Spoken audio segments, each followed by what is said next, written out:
इस महाठग ने 3 बार ताजमहल, 2 बार लाल किला, 1 बार राष्ट्रपति भवन और संसद भवन बेचा। क्या आपको पता है दुनिया के सबसे बड़े महाठग की कहानी? पूरी दुनिया को बना दिया था चक्करघिन्नी।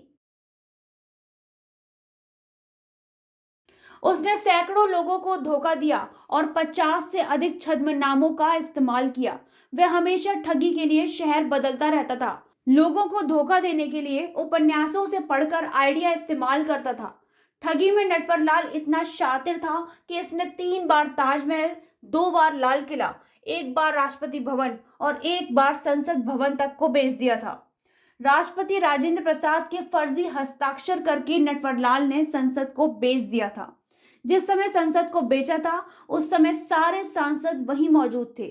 कहते हैं कि नटवरलाल के 52 नाम थे, उन्हीं में से एक नाम नटवरलाल था। सरकारी कर्मचारी का वेश धरकर नटवरलाल ने विदेशियों को ये सारे स्मारक बेचे थे। इसकी ठगी पर मिस्टर नटवरलाल फिल्म भी बन चुकी है, जिसमें अमिताभ बच्चन ने इसका रोल निभाया है। वह प्रसिद्ध हस्तियों के हस्ताक्षर बनाने में भी माहिर था। यह भी कहा जाता है कि उसने कई बड़े उद्योगपतियों को भी धोखा दिया था। यह एक बड़ी रकम नकद उनसे यह कहकर लेता था कि वह एक सामाजिक कार्यकर्ता है।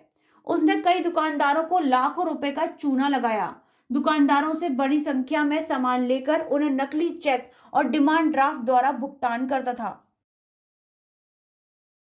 नटवरलाल की ठगी के मशहूर किस्से। दिल्ली की कनॉट प्लेस में सुरेंद्र शर्मा की घड़ी की दुकान थी। एक दिन सफेद कमीज और पैंट पहने एक बूढ़ा आदमी घड़ी की दुकान में जाता है और खुद का परिचय तत्कालीन वित्त मंत्री नारायण दत्त तिवारी का पर्सनल स्टाफ D.N. तिवारी के रूप में देता है और दुकानदार से कहता है कि प्रधानमंत्री राजीव गांधी के दिन अच्छे नहीं चल रहे हैं, इसलिए उन्होंने पार्टी के सभी वरिष्ठ लोगों को समर्थन देने के लिए दिल्ली बुलाया है और इस बैठक में शामिल होने वाले सभी लोगों को वे घड़ी भेंट करना चाहते हैं, तो मुझे आपकी दुकान से 93 घड़ी चाहिए।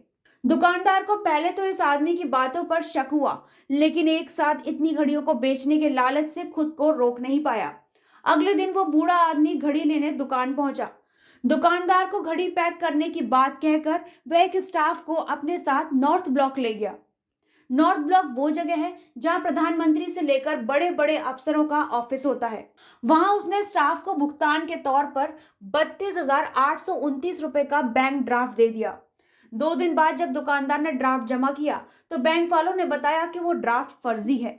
फिर दुकानदार को समझ आया कि वो बूढ़ा आदमी नटवरलाल था।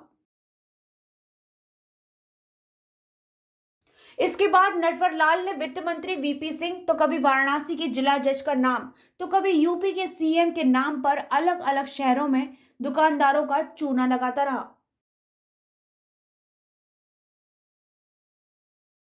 नटवरलाल को 9 बार गिरफ्तार किया गया था, लेकिन हर बार वह जेल से भागने में सफल रहा।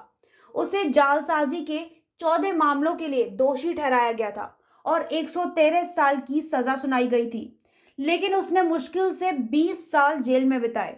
आखिरी बार जब उसे 1996 में गिरफ्तार किया गया तो उस समय उसकी उम्र 84 साल थी, लेकिन वह पुलिस को चकमा देने में फिर से कामयाब रहा। उस समय वह व्हील चेयर का उपयोग करता था और उसे कानपुर जेल से दिल्ली इलाज के लिए अस्पताल ले जाया जा रहा था। नई दिल्ली रेलवे स्टेशन मौका पाकर वह गायब हो गया। इसके बाद उसे 24 जून 1996 को पुलिस द्वारा अंतिम बार देखा गया था। उस तारीख के बाद उसे फिर कभी नहीं देखा गया। नटवरलाल को अपने किए पर कोई शर्म नहीं थी। वह अपने आप को रॉबिन हुड मानता था। कहता था कि मैं अमीरों से लूट कर गरीबों को देता हूँ। उसका कहना था कि मैंने कभी हथियार का इस्तेमाल नहीं किया, लोगों से बहाने बनाकर पैसे मांगे और लोग पैसे दे गए, इसमें मेरा क्या कसूर है।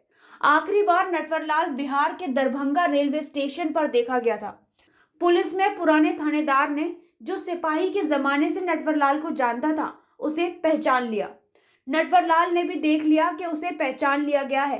सिपाही अपने साथियों को लेने थाने के भीतर गया और नटवरलाल गायब था। ये बात अलग है कि पास खड़ी मालगाड़ी के डिब्बे से नटवरलाल के उतारे हुए कपड़े मिले और गार्ड की यूनिफॉर्म गायब थी। नटवरलाल के वकील द्वारा 2009 में अदालत में यह कहते हुए अर्जी डाल दी गई कि नटवरलाल की मृत्यु 25 जुलाई 2009 को हो चुकी है, इसलिए उसके खिलाफ लंबित केस खारिज कर दिए जाएं।